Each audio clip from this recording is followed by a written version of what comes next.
Hello, my name is Rich Howard, owner of Architectural Builders Supply. This video is to bring you a closer look at the Donjo. This is their part number 1716605. Polished brass drive-in ball latch, or ball catch. This is the body of the unit, and these are extremely common pieces of equipment. You'll see these most often in residential applications where you have a pair of doors that will have dummies on them, just pairs of single dummies installed on both sides of the doors. You'll see them in hotels where it's a suite style door, where you have a area that has a sofa, a couch, and a television, and then a bedroom that is separated by a pair of doors. You'll have them installed there. It's not uncommon for people to purchase these separately because they do seem to fatigue or fail with time. They're very inexpensive pieces of equipment, and I also find that people will adjust these or attempt to adjust these and get themselves into a position where they've created a scenario that's worse than where they started. So an outright replacement is what people opt for. This is in the 605 finish, they call this. They shouldn't call it 605. They should just call it US 3. That means, or they should probably call it,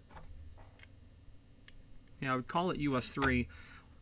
605, US 3, 632. These are three terms that all describe polished brass. Those three terms, in two of the three terms, they declare the base material. 605 means it's made of brass. There's no brass in this. So they should call it US 3, which says polished brass but doesn't declare the base material. This is likely zinc. The other term I said was 632. That's polished brass, but that means it's over steel, and that trim does not appear to be steel. Anyway, nuances aside, it's a polished brass item. They're just using 605 a bit loosely is the bottom line. Speaking of adjustment, you would need some sort of a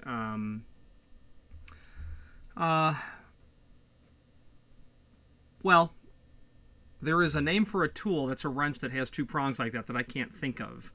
In absence of having that tool that I can't remember the name of, you'd just be able to easily tap that in a clockwise or counterclockwise movement so as to affect the projection of the ball that is coming out of there. Okay. People have asked, they've removed that, they can't get it back together. How do I get it out? As carefully as possible is the answer. Try to get underneath the head of the unit and try to coax it or pry it out. This ring that's around here is meant to pressure fit into the door, so pulling that black ring out at the same time I would not encourage. I would try to get the metal center of it out first. Can't really tell, but I've somewhat pulled it apart. And then that black ring I would allow, once this is pulled out, this will shrink in size. You can get in there with some pliers and pull that out. Very common that people have to struggle to get that out because it's not meant to come out, is the bottom line, not voluntarily. Now, a couple of basic dimensional properties. I believe with these you're going to drill a 1-inch hole. The OD of the face, that's 1 inch. Just heavy on it. I'll get the caliper and measure the sleeve.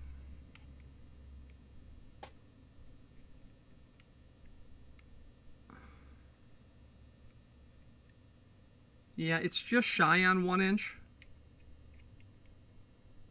I would be tempted to drill that, 15/16. Actually, what's the dimension down at the bottom? Yeah, perhaps 15/16. If there's a wire size that's closer to 0.95, I'd probably be in that range. But, you're meant to just drill a 1-inch hole is the bottom line. No one really overthinks the size of such a ball catch because it's used in such a mass production residential nature. Overall length of the unit, bottom of the body to the top of the body, looks like it's about 1 1/8 inches. This is currently projecting out about 3/16. You'd be able to draw that out to 1/4 inch, if not more. There would really be no reason to have that much projection because that margin between the top of the door and the underside of the header should be 1/8 of an inch. Now, you could also be using this in the latch position, same scenario, about 1/8 of an inch. If you had a linen closet sort of application and a dummy handle on there, this would work just fine for that. There is also with this a strike plate. We call these a full lip strike. You can certainly see why that's the case. Okay, these are very short in lip length, but the height first, 2 1/4. That's a common size for a strike. The overall width is about 1 3/8 inches. The way strikes are measured, however, are from the center line of the screw holes to the edge of the lip, and this is about 7/8. Now, 7/8 does make sense.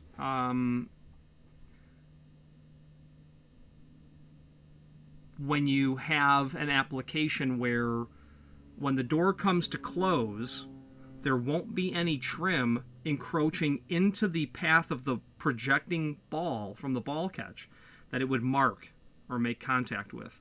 If you had casing that came up, and you wouldn't, casing's always set back from the jamb, a standard dimension. I forget what the industry standard is, but it's probably 1/4 inch.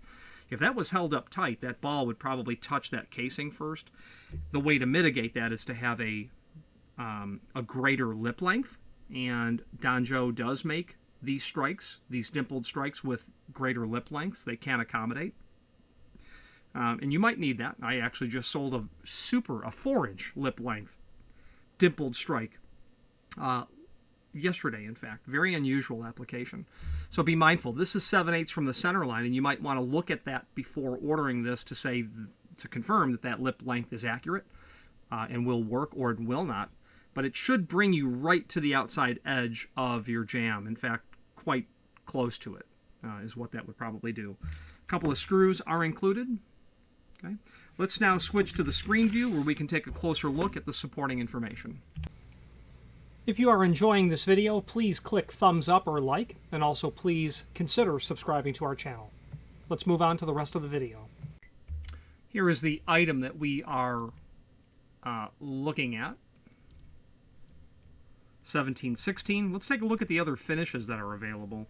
605 for polished brass, 609 for antique brass, 613 oil rub bronze, 619 satin nickel, 620 antique nickel, and 626 is satin chrome. Let's look at the extended description. They say that this is cast brass. This is not cast brass. This might be cast zinc. Strike size, finishes available, sold as each. When you buy one, we'll ship you one.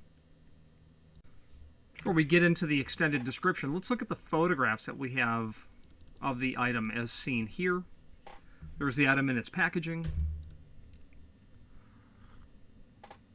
the contents of the packaging, close-up of the roller latch. This is how you're going to adjust the projection. Counterclockwise to increase, clockwise to decrease the projection here and here. You can take a small instrument and place it in there at an angle and then lightly tap it around. That would work. There is a tool that will allow you to insert a couple of nibs or teats into this area and rotate it. I'm not sure the name of that tool. I wouldn't spend money for that tool. It's easy to rotate with with other instruments you probably have. A side view showing the reverse dimpled areas. This black metal steel sleeve is what will hold that in the unit itself. Front view of the unit, and then the back side, the spring. I've had people call and say that spring just jumped out at me.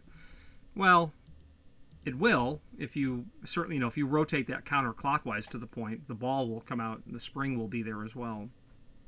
Be mindful of that. The strike, side view of the strike. You can see why we call it a full lip strike. And then the screws that come with it. Okay, so let's take a look now at the links that are here below. There's 2 templates. We'll probably have that cleaned up by the time you're seeing this. Dimensional drawing of everything that they're showing us here. They don't tell us what size hole to drill, but it's certainly inferred that 1 inch would be the right size. And, 0.978 is not what that OD of the trim measured. It actually measures 1.05. Again, no need to overthink the preparation. Although I have had people drill the holes too large, and they've asked what they can do. You know, should I put some silicone in there? I wouldn't do any of that. I would drill a, you know, I would pack it with wood. If you can find a dowel rod the right diameter, or you might need to mortise it different and put a piece of wood in there and glue it and plane it flush and then re-drill the hole. Not a lot you can really do in that regard. Another link to template. Okay, just a duplicate. We'll get that cleaned up.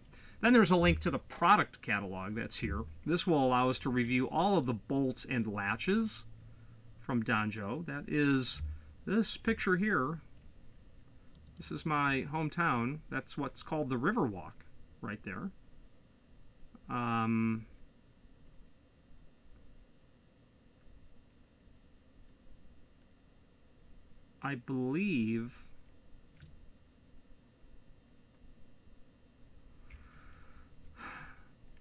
believe this is a southern view if you were viewing it from this perspective. I forget. Very common tourist boat to go up and down the Chicago River. So bolts and latches. Let's just do a Control F find function and get to 1716. And we'll find that area where all of the bolts and latches are. You have mortise face. You have mortise face with radiused corners. These are all ball catches. You have roller latches here. These will be more the 1700, 02, and 04 are all the same roller latch, and these are meant for commercial doors.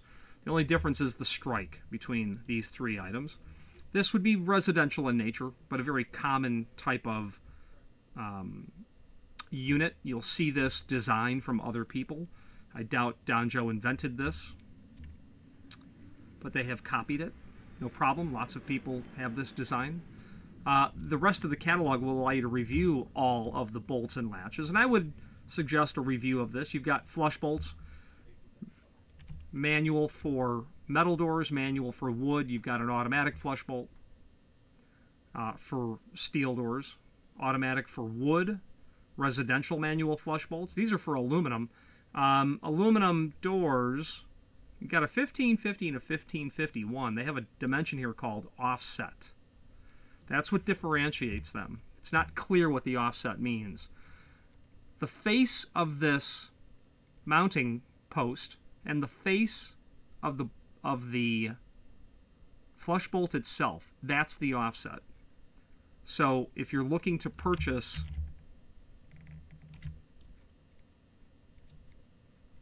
here's what you're measuring. This is that mounting post, the distance from here to here. It's either quarter or eighth inch. There is a third size, so if it's neither, reach out to us. A manufacturer offers 3 sizes of that, but these are, of course, the 2 most common. Dust-proof strikes, those are used for flush bolts. Roller latches we went over. Magnetic and friction catches for single doors and double doors. Surface bolts. The 1580 is a very common type of surface bolt that you'll see all the time. A version that you can padlock is here. What we would call a modern style surface bolt. 2 inch is really common when you want an extremely petite size slide bolt. You might have a door in a kitchen that leads to a set of stairs in a basement, and you don't want the toddlers pulling that door open. Stick a 2 inch bolt up at the top, and that will work towards mitigating that possibility of that door being opened by someone who's not ready to climb stairs. Dutch door bolts. The design and the shape of a Dutch door bolt kind of defines the type of bolt it is, but a Dutch door bolt is really a 4.5 inch. Not these longer sizes. These longer length bolts, they're just surface bolts. You know why? You know, you wouldn't apply a 36 inch bolt like this to a Dutch door. The short one is what's used for a Dutch door. These longer bolts would be used when you have tall doors, you know, 8 foot, 9 foot, 10 foot doors, that kind of scenario.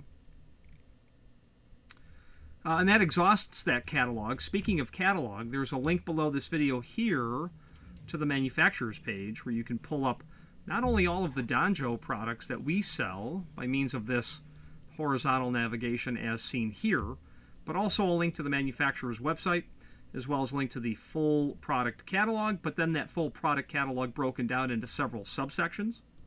And if you know the name Danjo at all, you do for latch protectors and wraparound plates. Let's wrap up this video on camera. If you are enjoying this video, please click thumbs up or like, and also please consider subscribing to our channel. Let's move on to the rest of the video. I did just say that if you know the name Danjo at all, it would be for latch protectors or wraparound plates. Those are the two product lines I think they're most notorious for. People think of those wraparound door reinforcers. But look at the rest of the catalog. Ball catches, hinges, pulls, flat goods like kick plates and armor plates, mop plates, stretcher plates, hinges, pivots, accessory hardware, signage, stuff that a hollow metal shop would use like fillers and reinforcers. So lots of material that they have.